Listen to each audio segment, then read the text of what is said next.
Hi, welcome to another episode of Saturday Architecture. We have Vincent, who plays a CRM enterprise architect. So, Vincent recently, or not recently, actually, 8-10 months back, he moved in from being a service line architect to an enterprise architect. As a service line, there was a portfolio of applications for which he was an architect, and now he is moved on. So I thought it would be interesting to capture his experiences of what all he learned, what he had to unlearn, what are the bruises in changing the role, and what are the things which he thinks would be important for the service line architect to keep in mind and the enterprise architect. So thanks, Vincent, for joining me. So when you moved in from a service line architect to an enterprise architect, what would be, if you had to give it in a couple of minutes, what would be the top 2 points which a service line architect should stop doing to be a successful enterprise architect? Yeah. And first of all, thanks, Kumaran, for having me and giving me this opportunity. That's an interesting question. So, what the two things that a service line architect should not think? Actually, I'm thinking now. So, I think looking things in a in a tactical way. We don't look things from a long term, from a strategic perspective. Whatever I am doing today, is it going to have a long term benefit, and how I am going to move things and see things a few years down the line. We only work on small size opportunities or requirements, and not really have a benefit associated to it. You have a tactical problem. In this role, you are looking at having a strategy. You have a roadmap, and how you align to that roadmap, and ensuring that the solution that you are providing, bringing in now, what benefit it is going to bring in is what you are also looking at. But you are not looking at all this. So it's interesting, right? Let's say if I just rewind it 1.5 year back, okay, I take the timeline, okay, and I'm sitting in your role, okay, and I'm talking to Vincent, the service line architect, okay, and I tell you, hey, Vincent, you don't think long term. You are not a strategic thinker. You have no big plans, okay. I know Vincent is a little humble. He would kind of agree and be curious to say, Kumaran, why you tell that? But a typical conventional person will actually say, "What are you talking about? No, I do think long term. That's why I am a service line architect with 15, 20 years of experience. I do think long term. The long term of my application impacts me more than how it affects you, enterprise architect. Okay, because my VP of business has a knife against my head. If the app goes down, my neck is on the line, not yours. So how can you even say that I'm not thinking future? So what is that? I mean, it's a kind of a blind spot. Now you've been in both. How will you address the old Vincent, who is a service line architect, who's telling, no, I'm also good, I think future? Yeah. What would be your answer to him? Maybe I should go back, a year back, and you should replay the same episode and asking me the same questions to me when I was wearing that hat. I think it varies person. Since I have been there and also been here today, I'm able to see what I was thinking then. Maybe you can give a 1 or 2 examples. Let's say SLA, service line architect Vincent, would think like this, and enterprise architect Vincent will think like this. And this is the difference between, or just 2 different points of view. It's not that one is good or bad. Maybe if you can share 1 or 2 things, right? This is how that Vincent would have thought, and this is how this Vincent is needs to think. That will make it a little more easier for you to Yeah. explain that. So my goal itself, because we are all driving towards achieving, reaching a goal. So when you define your annual goals or quarterly goals, it is only specific to this application, and Okay. maybe to the extent where the data is going out or coming in, and you have challenges there, and that's what you are trying to solve. Can you give an example of a goal? I need to minimize the fallouts Okay. Okay. Okay. Got it. And today I have, out of my 100K records coming inbound, I have say 20% fallouts, and nobody cares for it Okay. unless something comes to your neck and the user complains. You don't go, and because there are other 100 things that is out there. So now I have a goal. Okay, now we don't have budget funding to put a team to do all that. So I put it into my goal. Okay, whenever I have on a part-time basis, I'll go and research. Okay, I'll do the root cause analysis. Once I found what is the gap, I'll probably package it, go and sell that. Okay, now okay, I've identified the root cause. Let's go and fix it. I'll just need some few hours from here and there from the all the stakeholders. I'll get it done.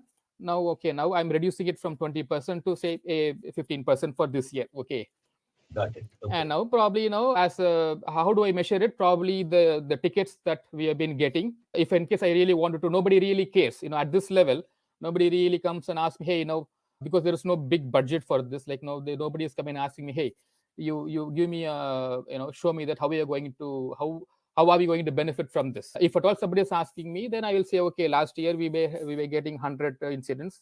Now we are getting only probably 80 incidents. So my focus, my thought process, it's all about like within these boundaries. So now after coming here, it is one across system and across the company. So we are now trying to onboard a vendor solution where you need to build a new integration layer, and there is a cost to it. And of course there should be a benefit. Ultimately it should benefit your end customer. So now the question is, okay, so we are going to spend this much. Business will have to justify, so I'm going to get this kind of a benefit maybe over a period of time. So that is one. But on top of it, now how efficient is this integration is going to be, and how secured this is going to be, and if when you are bringing in a vendor, how your data is going to be handled and complying with your data privacy policies. So all this I was not even aware of these aspects or components that exist, which I was not even but even aware of. The overall governance and security at an enterprise level, the service line architect has an idea but not glued onto that, I understand. But getting the budget approval will be the service line's architect's responsibility. That will be a service owners, not the architects. There will be an application owner, a service owner, and there could be multiple service owners also involved in this case. So because there could be more than one application that would be involved. So as an enterprise architect, moving to the next part, as an enterprise architect, what all would you suggest or to the other enterprise architects to help service line architects do their job better or make it easy for them? What is it do you think the enterprise architects can do proactively so that the service line architects make their life easier, make the life of enterprise, and overall make the business successful rather than service line architects being reactive to what happens after an architecture review board or a ARB? What would you think the enterprise architect should be doing proactively with the service line architects? That's an interesting question. So maybe having an ongoing interaction. I don't see these type of interactions are happening today, where the enterprise architects really go out and educate the service line architects, because they are totally into a different a domain or line of business, whatever you call it. So it's a different department, then this is a different department. So enterprise architecture itself is a domain, and the service line architect could be a part of a sales domain where his focus is only on the sales related solutions. Correct. And they could be, let's take integration space, or it could be say let's take MDM, right? So there would be a solution or a service line architect. He will be only focusing on the MDM solutions, correct? And he will be part of a separate domain. If the enterprise architect or somebody from the EA team will have to go and educate the other person, it will be out of mere an interest and a personal ambition that I have to educate somebody thinking long term of my organization, which I don't think anybody is even having those goals or objectives in their journey today. And that's a very interesting question. But some people do that because I am benefiting today in this role. Somebody is helping me, even though I'm already in this space, but still, since I'm new to this organ, to this domain, and to this space, so I am taking help from other people in an informal way who is helping me, as if I am still part of the standalone service line architect, and learning things from the enterprise, maybe an ex EA who is still helping me. So I think otherwise there is no defined process wherein a service line architect can benefit and learn from the enterprise domain or a group of architects. And that is my. I think that's a very interesting point. So if I understand it right, I think enterprise architects, they make it a active line item or active task where they would reach out to the service line active architects proactively. It can be anything. It can be like a monthly meet and greet kind of a thing. Not necessarily ARB only, we will look at each other's faces. It can be it's like a community of architects where they can, let's like a brown bag session, probably once a month or once in 2 months, something like that. Have a personal. I mean, we all have organization goals, right? It's all very specific to the role. Have another, you can just give a name to this type of a goal. Have something like this where I mentor and prepare a service line architect who can evolve as a enterprise architect. Okay, so would in your like the moment we say mentor, it kind of brings in that that guy is superior to me and I have to I think, become. yeah, that openness Should it be should be there. So or you could, it's just words which invoke a feeling. Should we say a community of peer expert architects playing different roles, sharing information? Or do you think the moment, or do you think that if we call this as a mentoring and mentorship, it will work? Because you've been on both the sides of the fence. correct. Which language would you prefer?